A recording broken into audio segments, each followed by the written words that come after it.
Roberto Tapia Conger, director general, Fundación Carlos Slim.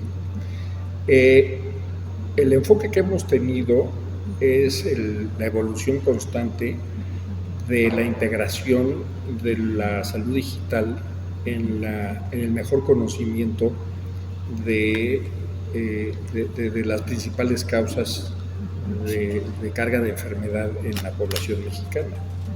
Entre ellas las enfermedades crónicas y en particular la diabetes, y ahora también la prediabetes, la hipertensión arterial, la prehipertensión y, de manera muy importante, la obesidad.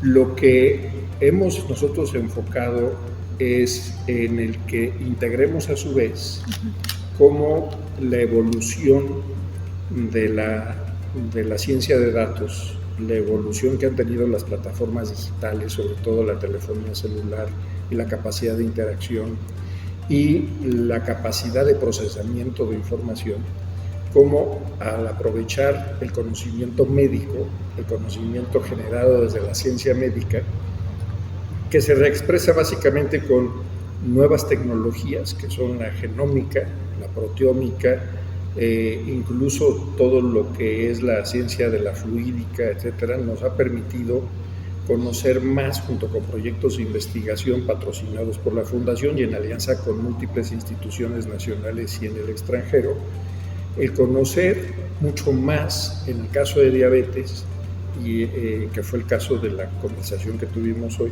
que es en la génesis de la diabetes y el comportamiento de la diabetes. ¿Qué hemos visto? Que en México, de los 100 genes que existen en el mundo conocidos, que están vinculados de alguna forma con la diabetes, se expresan en la población mexicana 56 genes. Esto ya nos dice de la complejidad del problema. Pero dentro de esos 56 ya existen algunos patrones gracias a los estudios que ha hecho la Fundación, es cómo podemos ya empezar a catalogar, por decirlo así, los patrones de esos genes y cuál es la alteración metabólica que tiene y cómo eso es el origen del cuadro de la diabetes. Entonces nos encontramos que hay una población como de 7 genes, no voy a entrar al detalle de ellos, pero que caracteriza casi el 80% de las personas que viven con diabetes en México. Esto es una noticia, digamos, muy orientadora. ¿Eso es reciente? Porque es reciente, sí. Después ya tenemos algo tan específico como cerca del 8%, en donde hay un solo gen, que es el gen FTO, es muy fácil de recordar, que está vinculado con el riesgo de obesidad. Entonces, una persona que está en una condición de riesgo mayor que el resto de la población de desarrollar obesidad. Esto es muy importante si lo vemos desde la población escolar. Y tenemos ya otros genes que se han descubierto en población mexicana con un nivel de colocación de riesgo en la población mexicana que antes no sabíamos. Este es un gen, su nombre es el SLC16A11, que se pensaba que no existía en población mexicana latina, porque se conocía solo un 4% en Asia. Cuando se hacen los estudios de la genómica de la diabetes en población mexicana, en la colaboración entre los institutos de México y del Broad en Harvard, se descubre que es un gen que tiene la probabilidad, incrementa la probabilidad de riesgo de diabetes hasta en un 26%, cuando viene de un solo padre o madre. Cuando viene de los dos, es decir, que tenemos los dos alelos, puede incluso eso superar el 40% de riesgo de desarrollar diabetes. Entonces, todo esto, cuando ya lo colocas en esa visión de la salud digital y puedes ya predecir que esta persona está en condición de riesgo, tu intervención es más efectiva. Y de ahí es que hemos acuñado el término de la salud pública personalizada. ¿Qué quiere decir? Que ya no es un genérico de atender por igual a todas las personas que viven con diabetes, sino que existen N número de perfiles. Hemos calificado en el caso de adultos mayores de 18 años 21 perfiles.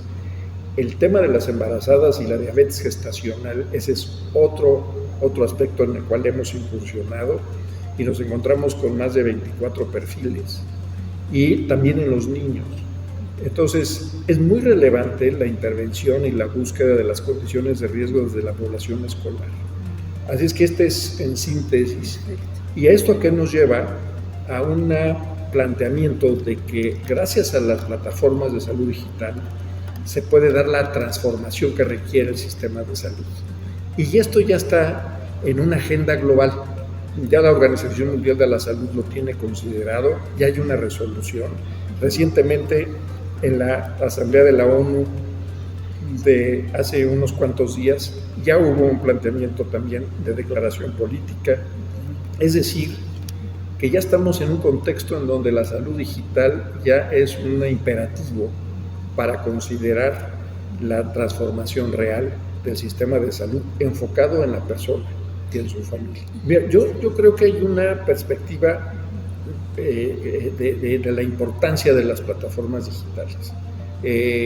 Lo que sabemos, no tengo la información precisa, es, por ejemplo, el que ya podamos tener en todo el país acceso a un internet.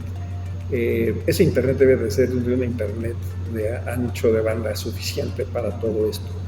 Hoy la penetración de la telefonía celular y del uso de internet por telefonía celular es de las más altas de América Latina, o sea, tenemos una muy alta penetración.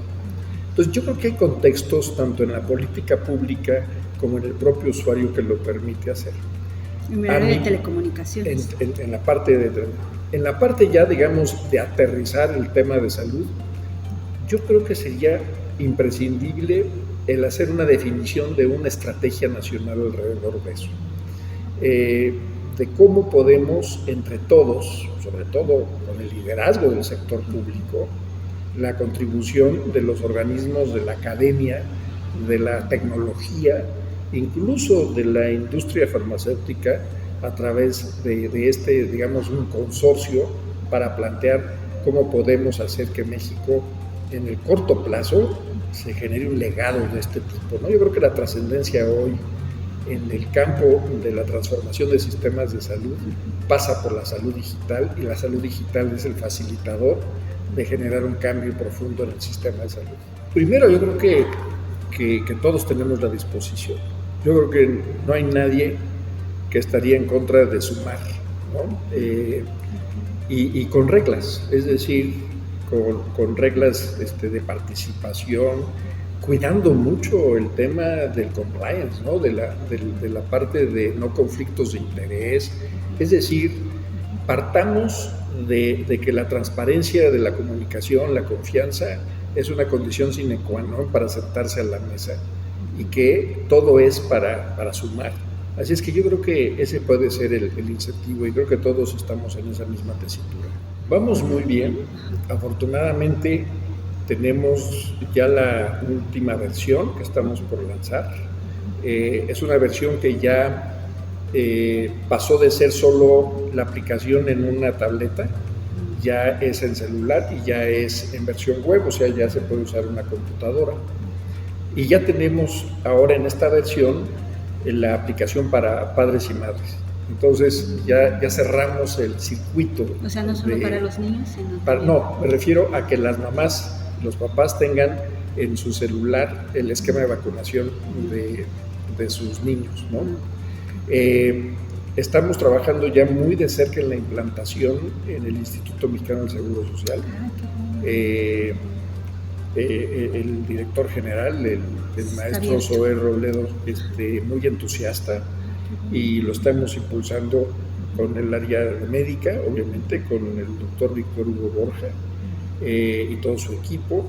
Así es que estamos iniciando como un proceso paulatino en el estado de Hidalgo y en el estado de Campeche, pero ya con planes de llegar a otros 7 estados y en el transcurso del 2020 cumplir todas las delegaciones. Pues mira, lo de la cartilla, estamos además, y si me permiten también, el impulsando ya la cartilla fuera de México. Estamos en una alianza con el gobierno de Colombia y con un consorcio de países para generar la cartilla del migrante. Esto salió tanto del de la condición que se está dando de movilidad poblacional, sobre todo en la diáspora de la comunidad venezolana hacia Colombia y después hacia otros países. Ese grupo de países se han reunido, definieron el esquema de vacunación que querían vigilar, y como cada país tenía el riesgo de tener registros diferentes, se unificaron, y al ver la experiencia que teníamos, colaboración con el gobierno de Colombia, con el Ministerio de Salud de Colombia, en la implantación de una nueva cartilla, digamos, latinoamericana, se plantea el hacer también esta plataforma para la población migrante, que permite para todo ese corredor que va de Venezuela, Colombia, Perú, Ecuador, y por el otro lado hasta Panamá, ¿no?